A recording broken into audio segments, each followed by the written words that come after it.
উসমান হাদি তাকে হত্যা করা হয়েছে, এখনো প্রতিবাদ জানাচ্ছে, বিবৃতি দেয়, মিনিটে মিনিটে বিবৃতি দেয়, কিন্তু বিচার করে না।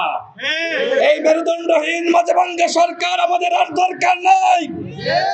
আমি সেই সময় ঠিক এখানেই দাঁড়িয়ে বলেছিলাম, যাদেরকে নিয়ে উপদেষ্টা পরিষদ গঠন করেছেন এরা সংস্কার বিচার করতে পারবে না।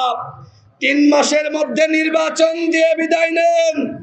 অনেকে আমার সমালোচনা করেছিলেন, এখন কি হচ্ছে? শেষ প্রশ্ন নির্বাচনই হচ্ছে, এর বাইরে কি কিছু হয়েছে? তাহলে কেন আমরা তাদেরকে 1.5 বছর সময় দিলাম ওই মন্ত্রীপাড়ায় বিলাসিতা করার জন্য? আমাদের 3 জন ছাত্র উপদেষ্টা এখন খুব বড় বড় কথা বলছে। তিনি বলেছিলেন প্রয়োজনে আরো 10টা প্রথম আলো, আরো 10টা ডেইলি স্টার তৈরি করতে হবে, আদর্শের বিপরীতে আদর্শ দিয়ে লড়াই করতে হবে। কিন্তু আজকে কারা অগ্নিসংযোগ ভাঙচুরের পথকে বেছে নিয়েছে, এর জবাব সরকারকে করতে হবে। আমার সর্বশেষ কথা, আওয়ামী লীগ স্বতন্ত্রভাবে নির্বাচন করতে চায়। আওয়ামী লীগের পদধারী নেতারা আগামী নির্বাচনে অংশ নিতে পারবে না। এই সরকারের উপদেষ্টারা, ছাত্র উপদেষ্টারা, অন্যান্য উপদেষ্টারা আওয়ামী লীগের ব্যবসায়িক প্রতিষ্ঠান, আওয়ামী লীগের দামি এমপিদের প্রশ্রয় দিয়েছে। এই সচিবালয় থেকে, বিভিন্ন দপ্তর থেকে, সেক্টর থেকে ওই আওয়ামী লীগের দুর্বৃত্ত সুবিধাভোগী ওদেরকে বিতাড়িত করে নয়, বরং ওদের কাছ থেকে টাকা নিয়েছে এই উপদেষ্টারা। টাকা নিয়ে আওয়ামী লীগের পুনর্বাসন করেছে।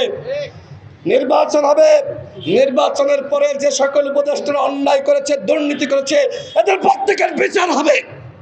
গণঅভ্যুত্থান হয়েছে, আমার ভাইয়েরা রক্ত দিয়েছে, এরপরে বিচারহীনতার সংস্কৃতি, সেইটা আমরা মানব না। আওয়ামী লীগ আগামী নির্বাচনে অংশ নিতে পারবে না, কোনোভাবেই পারবে না।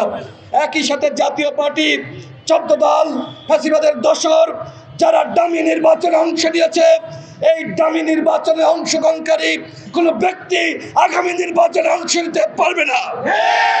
যদি কেউ অংশ নেওয়ার চেষ্টা করে, পিঠে ছালা বেঁধে আসবেন। জনগণ সোচ্চার হয়েছে। আমার ভাই উসমান হাদির হত্যাকাণ্ডের পরে আওয়ামী লীগ, জাতীয় পার্টির 14 দল রাজপথে নামবে। আমরা কি বসে বসে আঙ্গুল চুষব? এই ফ্যাসিবাদের জায়গা বাংলাদেশে হবে না। উসমান হাদির চেতনা, তার আদর্শ সারা বাংলাদেশে আমরা ছড়িয়ে দিতে চাই।